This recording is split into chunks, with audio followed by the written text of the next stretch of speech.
Welcome back. My name is Matt, aka Road Jedi 88. We are getting back into Tricky Doors.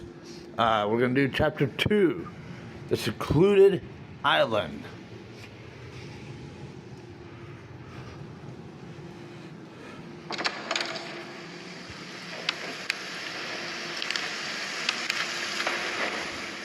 A little eerie here, but we're gonna grab the fishing line.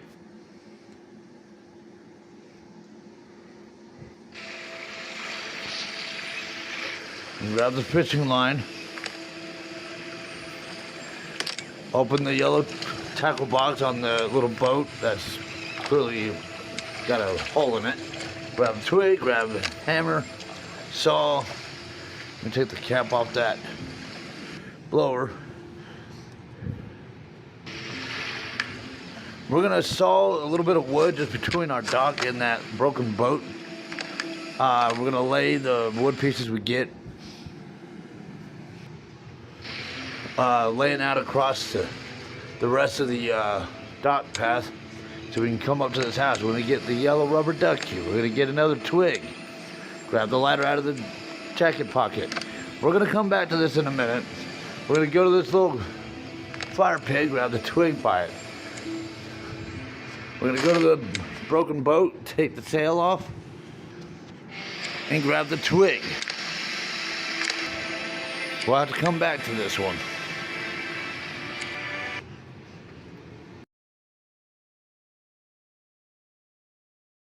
Now we have a chest with a puzzle, a very complex puzzle to work through. I'm gonna go ahead and say right now, I've been working on that puzzle for over a day and a half.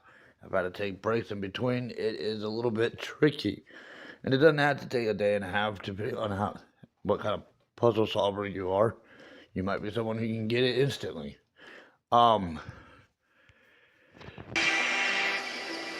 it's this chest over by the door, and you got to get all your red lines turned to yellow. They cannot be crisscrossing each other. They have to be all going straight, connecting without crossing, overlapping each other. It is a little bit on the tricky side. There's a lot of strings to work with.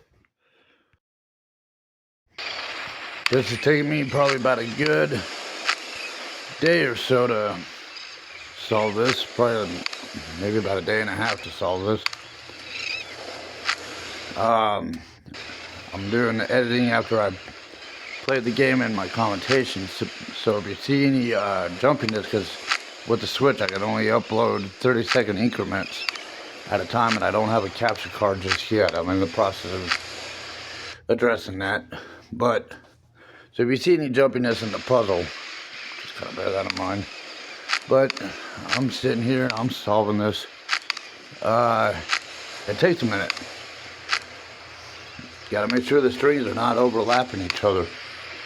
You want a straight, direct picture. And the thing is, however you saw my string puzzle start off as, yours probably is not gonna start the same way. It's random. It's never the same start off as the others. So it is very random. You're probably looking at a different string picture scenario here.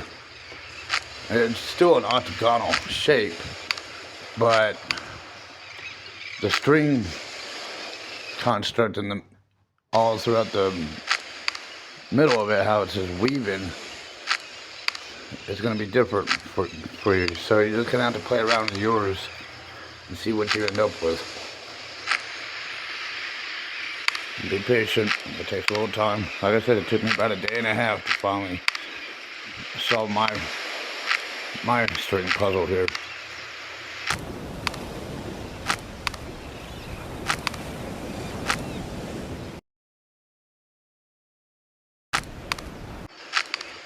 I'm usually pretty decent with puzzles. I'll spend time with jigsaw puzzles and whatnot, but once in a while I'll find myself having that moment where I'm really having to think it through. This one definitely had me thinking.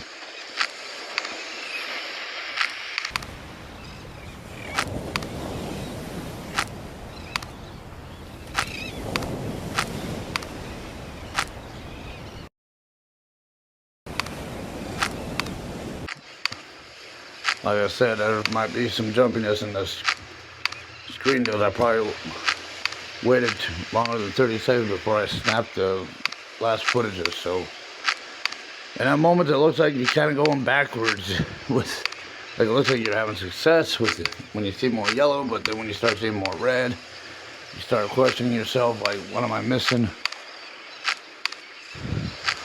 What am I overlooking? What did I do wrong? It's always that, you know. There might be a little self-doubt in the process, but this is a good test for patience. Beautiful, beautiful test for patience.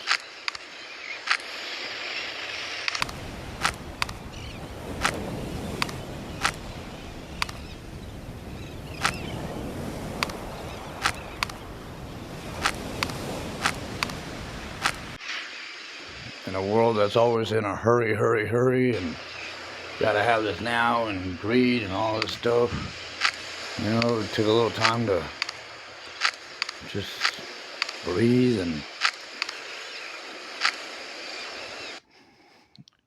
learn how to exercise the discipline of patience. Gives us a chance to meditate things. I'm not a therapist and not here to preach, but this is definitely something that is going to test that personal virtue. Once we finally get it open, pull out the rope ladder. We're going to pull it out. We're going to need it to reach that birdhouse. So we're going to use our rope ladder to get up to the birdhouse. Inside is another twig and a key. We'll leave the birdhouse. Now we have a key. Keys go to stuff. I accidentally clicked on the jacket. I was trying to click on the door here for the padlock so we can try the key on it. And it opens the door. Want to go inside? Whoa, it's dark. Looks like there's a gas can just to the right of that lantern. Up against that brick wall. We knew something outside that might have had gas in it back at the start of the dock. So we're going to go back here. We're going to see if there's any gas in this. Any gasoline we can pour in. Let's take it back to the kerosene lantern.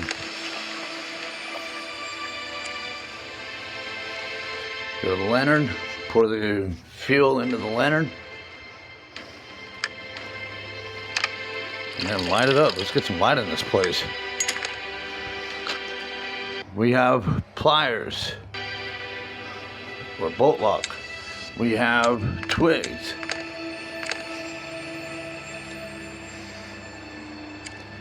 We have a lawnmower outside my apartment getting in the way of my commentation here. We have a bed that's got a patching to it. Got a cabinet with a lock.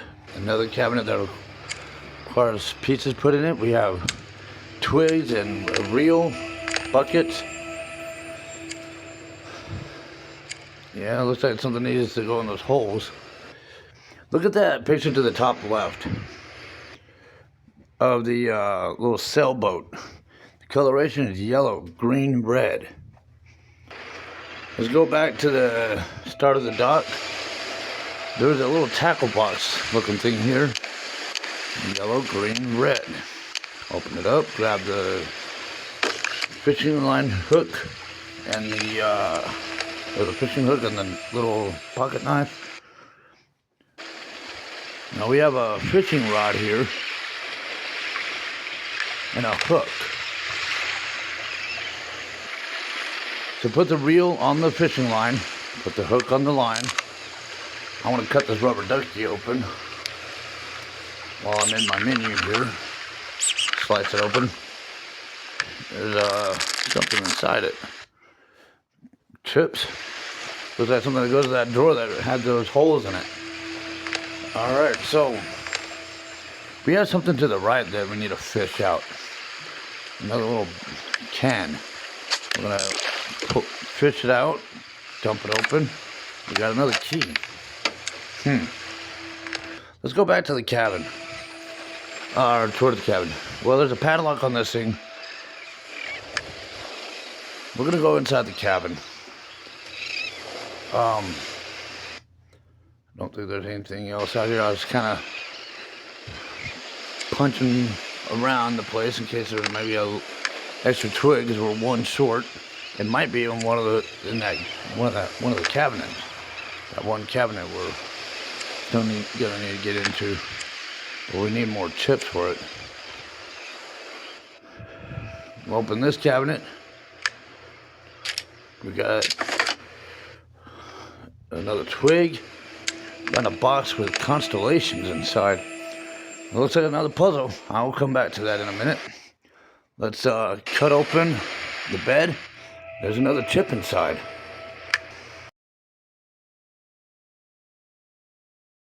Let's go back outside. The steps just before the door going into the cabin. Looks like we can use a hammer. Remove it. There's another twig, a final twig, and a third set of chips. Okay, so we now have 8 sticks. Let's go over to that campfire. Let's put the tripod over the campfire. Let's put the sticks here, and let's light it with our lighter. We're gonna put that bucket that we found over the fire, melt whatever is in it, so we can pull the chips that's inside out. And let's take that back inside the cabin to the dressers or the drawer set that require the buttons. We're gonna come in here. Well, looky here, another puzzle. This is the kind of puzzle where you have to draw a picture all in one line without overlapping. Now, there are different versions, different pictures, so you're probably not looking at the same one as I am. But you got to draw out the picture, you following the lines, not running into a dead end. It has to be all one line that doesn't overlap. Once you have the picture highlighted out, it opens up. There is a sewing kit. Go to the sewing machine. We are going to sew up that cell that we took. It was torn up. Now that we've patched it up, we're gonna take it out back outside to the sailboat, and we're gonna attach it. Well, looky here. It is a constellation. So we have to draw out that very constellation. And I looked up online because I had a feeling I knew which one it was. The Little Dipper. Didn't quite look what I'm familiar with. Go ahead and grab this key. It does go to the padlock. We're going to use the key on the padlock on this sailboat and set sail to the setting sun.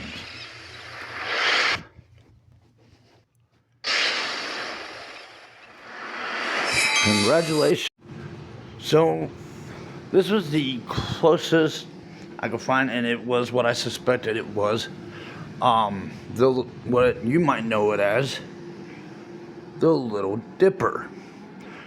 It's also known as the Little Bear, but the official name is the constellation Ursa Minor. This is a personal peak side hobby interest of mine.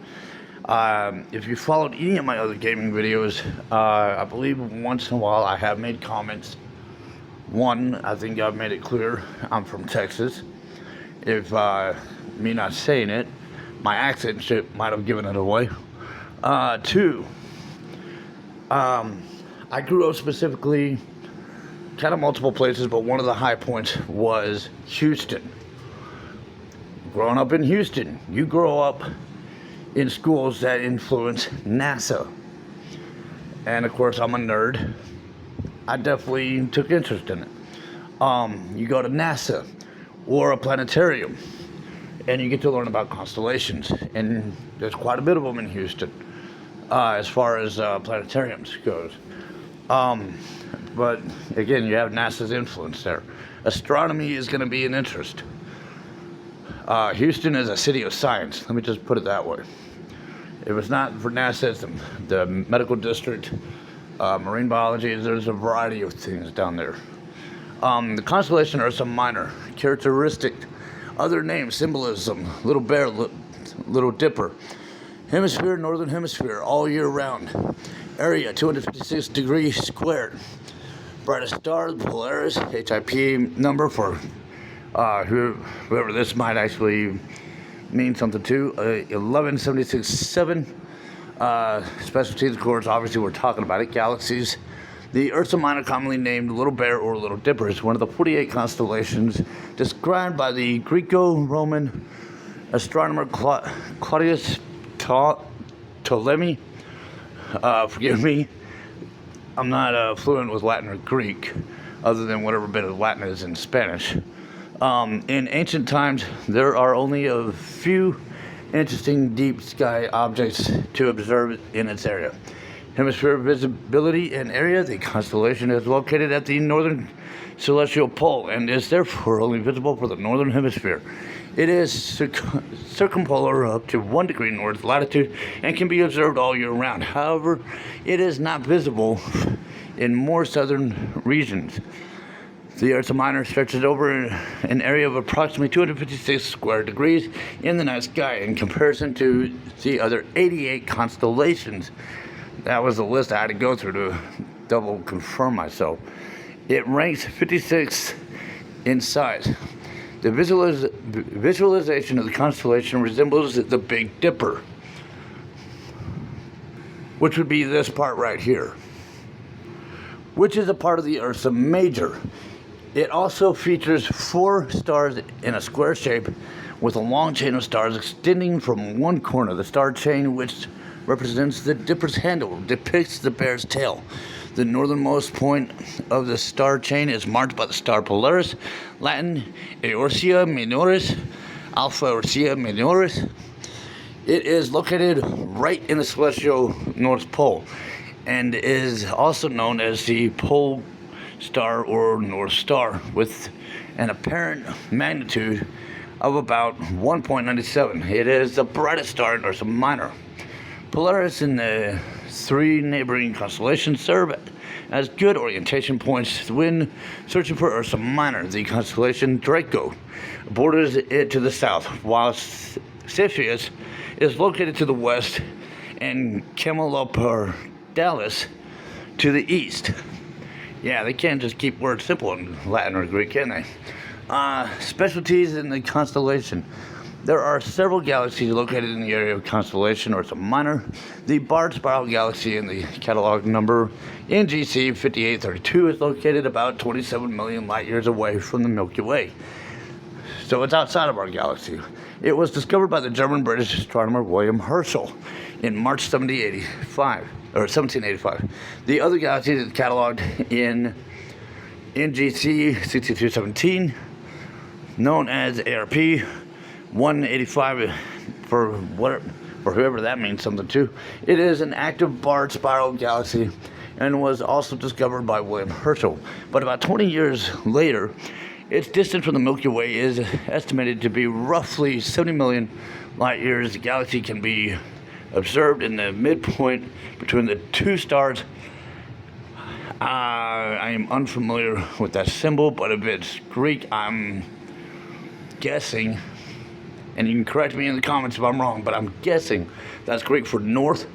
Ursa Minoris, Ita Ursa Minoris. That could have been what that symbol is for, the Eta. And I'm guessing Greek for east is what I'm guessing. Ursa Minoris, Epsilon. So it probably is Epsilon, what that meant. Epsilon Ursa Minoris. History and mythology. Ursa Minor is said to have been first mentioned as a separate constellation around 600 BCE.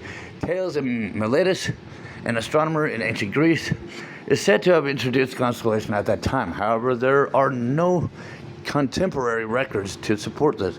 Until then, something else was interpreted into the constellation. The Greek mythology, the constellation is associated with the legend about Zeus and his lover Callisto. And now I'm saying Callisto again. I live in Texas. I'm next door neighbor to Mexico. We have a lot of Mexican Spanish influence here. When you put the two L's together, it is pronounced yeah. Now Spanish shares Latin dialects. It's not pure Latin, but it does share certain aspects of Latin. And if I'm correct on this, that's why I'm going in that direction and pronouncing it Callisto. I suppose you could pronounce it Callisto, but I'm going to go kind of with what I'm familiar with as a Texan. So if I'm wrong, forgive me. You can correct me in the comment section. But I'm just going based off of what I understand. A little bit of Latin from what I do know of out of Spanish, Mexico Spanish. There are two different interpretations. In one story, Zeus is in love with Callisto, and they have a son named Arcus. Out of jealousy, Zeus' wife Hera eventually transforms the nymph Callisto into a bear and banishes her to the forest. And in our game, it looked like there were some trees around us outside of our island. Several years later, Arcus encounters his mother in the forest again. However, he does not recognize her in the bear form and begins to chase her. Before a tragedy occurs, Zeus intervenes. He placed both as bears in the sky. Callisto as the big bear, Ursa Major, and Arcus as the little bear, Ursa Minor. The other interpretation is very similar. Here Zeus transforms Callisto and Arcus into bears and hurls them toward the sky. This explains the creation of their characteristic long tails. Again, Zeus' wife Hera is jealous and asks two sea gods for a favor. Interesting, we're on a desolate island. They are to deny the two bears a bath in the waters. This created the perception that the two constellations forever circle around the celestial pole and never sink toward the water on the horizon. Constellation visibility tool, say if you're in Los Angeles, if you are familiar with orientation, aeronautical orientation, it'd be 34.052 degree north, 118.2437 7 degree west, and I suppose you can search in other locations based on your area if you want to try to locate it in the sky. But again, in most areas around the world all year round, as I mentioned, it is visible all year round. There are certain constellations that only show up at certain times of the month at certain locations around the world. This is another aspect to bear in mind if you're interested in constellations, want to look them out in other areas. But this is essentially what you would be looking for in the sky at night, preferably not with city lights all around you because they kind of obstruct the visibility. Like go out to a dark farm field or something outside of county or whatever. If you're a city person, it's a lot easier to see the constellations when you don't have city lights obstructing the view. With that said, this would be essentially what you're looking for, because many constellations come pretty close to looking alike. So that is congratulations on that chapter 2, Secluded Island. We will be going into Locked Apartment, episode 3. I've been saying chapter. I've also been doing a lot of Star Wars gaming where we're saying episode and then chapter, so forgive me on that. But anyways, I will see you in the next video in episode 3, Locked Apartments. Subscribe to the channel, like the videos, comments, questions, suggestions down below, and thank you for following.